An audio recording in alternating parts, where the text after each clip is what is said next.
Ratnagiri today, रत्नागिरीकरांचा बुलंद आवाज। राजकारणाने हे षडयंत्र केलेले आहे, राजकीय षडयंत्र आहे। हे महाराज एकटे गोशाळा हे सांभाळत होते आणि त्या आजूबाजूच्या लोकांना ही गोशाळा इथं नको होती, त्यांना पूर्ण इथे गोशाळेतून हटवायची आहे ती, म्हणून त्यांनी इथल्या राजकीय पुढाऱ्यांना हाताशी धरून हे षडयंत्र केलेलं आहे।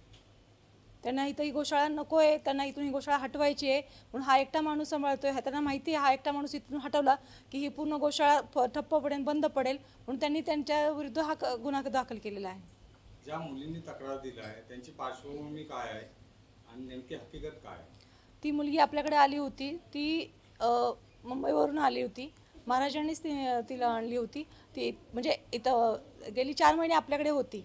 3-3.5 महिने चांगली होती। जेव्हा तिचे आपण इन्स्टावर रेडिओ तिचे एका मुलाविरुद्ध प्रेमसंबंध चालू होते तिचे, ते जेव्हा महाराजांनी उघडकीस आणले तेव्हापासून तिची आपल्या महाराजांविरुद्ध मनस्थिती बिघडली की तेव्हापासून ती मुलींना बाकीच्या म्हणायला लागली की नाही हे महाराज चुकीचे आहेत, हे वाईट करतात। तोपर्यंत महाराज तिच्याबद्दल म्हणजे बाबा होते तिचे, महाराज होते तिचे, तोपर्यंत ती चांगली म्हणायची, सगळ्यांना चांगली सांगायची, त्यांच्या संग फिरायची वगैरे, सगळे कुठे कुठे कीर्तनाला वगैरे जायची।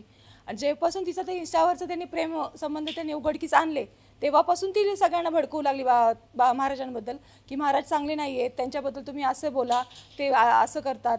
पण बाकीच्या मुली काही तिच्या बाजूने आल्या नाही, ती एकटीच त्यांच्या विरोधात होती।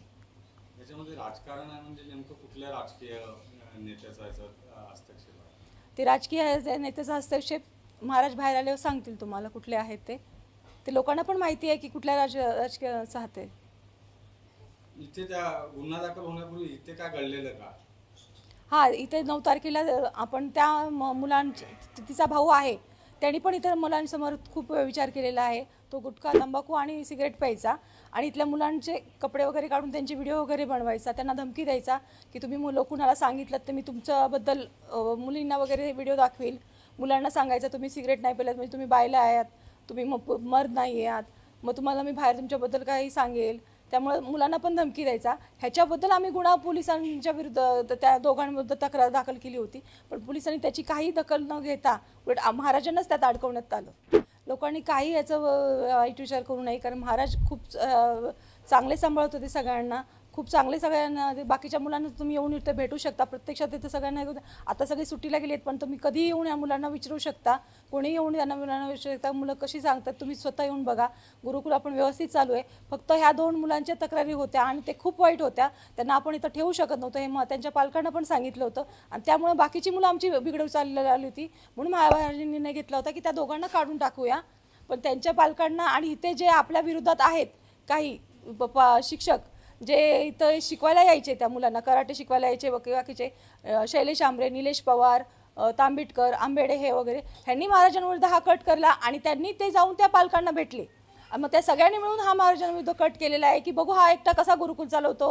आणि प्रितेश कदम यांचा पण ह्यात काही हात नव्हता, पण त्यांना ते माहिती आहे की महाराजांनी हे प्रितेश कदम हे दोघांशिवाय इथं कुठं हे गुरुकुल पण चालू शकत नाही आणि हे गोशाळा पण चालू शकत नाही, म्हणून ह्या दोघांना ह्यात अडकवायचं हा मुळात ह्यांचा दोघांचा कट होता की त्यांना माहिती आहे गोशाळा आपण आणि हे गुरुकुल पूर्ण ह्या दोघांशिवाय बंद पडू शकतो, म्हणून त्यांनी हा केलेला कट आहे। आणि ह्या सगळ्यांना मिळाले ही 4 जण आहेत आणि ह्यांना सगळ्यांना ते शिकवणारे ते आहेत, कारण त्यांना सगळ्यांना इथलं माहिती होतं दोघांना पण की ह्यांना इथलं काय, इथलं कुठली माहिती काय सगळं ह्यांनी पुरवलेली आहे। हां, पूर्ण तेच आहे, कारण आम्ही एवढ्या आता 1100 गायी सांभाळतो, त्या काही त्या गायींपासून आम्हाला उत्पन्न नाही। तुम्ही बघितलं तर त्यांना दूध पण नाही आहे कुणाला, उलट आम्हाला सगळं त्यांना पुरवावं लागतं आहे। आणि महाराजांचे जे कीर्तनं वगैरे होतात आणि जे लोक देणगीवर येतात त्याच्यावरच ती गोशाळा चाललेली आणि काही सरकारी मदत, पण त्याच्यावर पूर्ण त्या कतलीला वगैरे गायी उलट महाराज त्या गायींना सोडून आणून इथं येतात। उलट सरकारीसुद्धा ज्या गायींवर गुन्हा म्हणजे लोकांनी पोलिसांनी गाड्या पकडल्या त्या पण इथं आणून सोडून त्या गायी आम्ही सांभाळत होतो। त्यामुळे पूर्ण त्याचसाठीच हे सगळं षडयंत्र चालू आहे की हे इथं गायी राहू नये, ही गोशाळा इथून बंद पडावी। एका बाजूला महाराजांना अशा प्रकारे अडकवलं गेल्याचं तुम्ही म्हणताय, दुसऱ्या बाजूला बदनामी पण मोठ्या प्रमाणात केली गेली, तर या बदनामी करणाऱ्या लोकांना तुम्ही काय सांगाल? या बदनामी करणाऱ्या लोकांना सांगेल की महाराज पूर्णपणे निर्दोष आहे, ते पूर्णपणे निर्दोष होऊनच मुक्त पडतीलच ह्याच्यातनं, पण त्यांना सांगते की ही गोशाळा इथून हटणार नाही आणि महाराज पण पूर्णपणे निर्दोष मुक्त होऊन बाहेर येतील।